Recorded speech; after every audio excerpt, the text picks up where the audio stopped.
no. Odoguna. Gazelle. Igbo mụrụ nze m ọzọ ekenekwara m ọrụ. Ọ ka bụ nwa ọnụ nwoke nke onye ọbụla ji Anyidons wee malụ. Ana m eti egwu nke a na-akpọ high life. Nna mụtara nna m bụ dibịa ka ọ. Ebe akwụ m ụbọchị izizi akwụ m ụgwọ 15 naira. Nna gị bụ ụkọchukwu.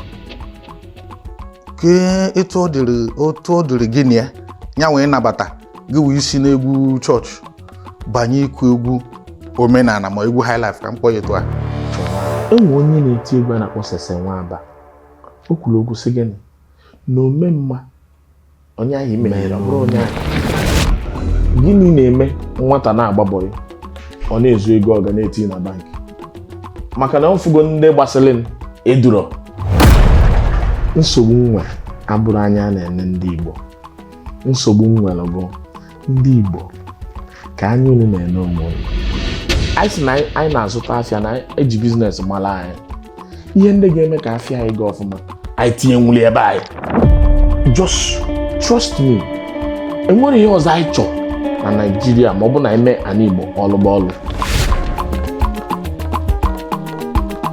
Ezi anyị nwere mmadụ, Igbo anyị nwere mmadụ ndị na-agba mbọ.